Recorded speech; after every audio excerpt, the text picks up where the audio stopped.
आपण आज चिंचोले गावात आलोय, चांदोड तालुक्यातील. तर इथे आपला त्रिमूर्ती नैसर्गिक शेती गट आहे या गावामध्ये. तर या गावामध्ये गटाचे अध्यक्ष बाळासाहेब जाधव, सचिव आहेत रवींद्र जाधव. तर इथं आपल्याला एक नवीन प्रयोग बघायला मिळतोय. याच्यामध्ये आपण एक फुलशेती हा प्रयोग आपण बघणार आहोत. तर त्यांच्याकडून आपण जाणून घेऊया की फुलशेतीचा त्यांना कसा फायदा होतोय. तर आपली व्हरायटी कोणती? ही कलकत्ता स्टंप कलकत्ता आहे आणि ही व्हरायटी जास्तीत जास्त 6 महिन्यापर्यंत चालू शकते आणि चांगलं उत्पन्न देते.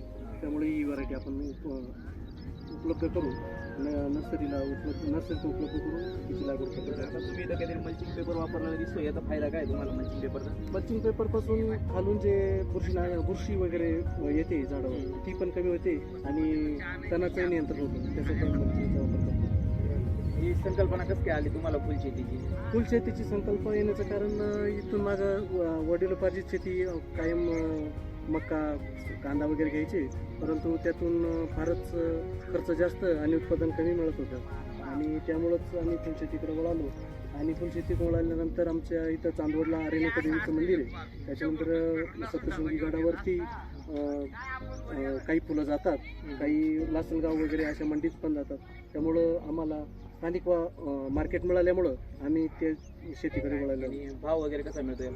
भाव हे आता आम्ही कंपल्सरी आमचा जो प्लॉट आहे आम्ही सर्वांना एक फिक्स रेट केलेले.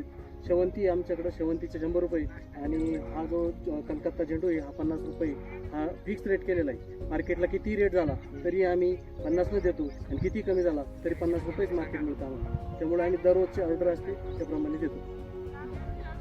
तुम्हाला हे नक्की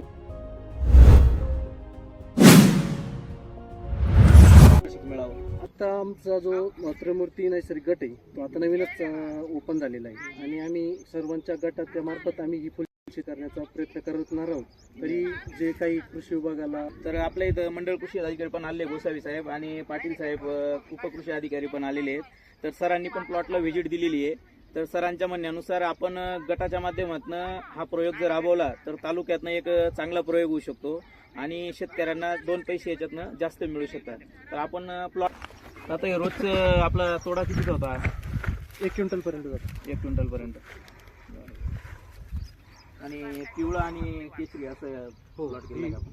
पिवळा आणि केसरी जशी ऑर्डर येईल त्याप्रमाणे दररोजची तोडणी करून सकाळी पोच करायची मार्केट. कंटिन्यू किती महिने चालतं? ही 6 महिने चालते ही व्हरायटी स्टंप. आणि जी सीडची ती लवकर खराब होते, ती बदलून साधारण 3-1 महिने चालते. आणि याचे ॲव्हरेज तुम्हाला टनेज किती भेटतं? एक साधारण आपलं क्षेत्र किती आहे माझा? हे क्षेत्र आपलं 1.5 बिघा आहे, म्हणजे 30 आर आहे.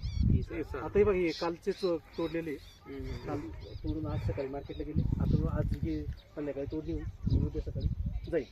आणि म्हणजे तुम्ही आपलं तो असं ॲव्हरेज किती फुल भेटतो? शेतीला खर्चच नाही, ओके.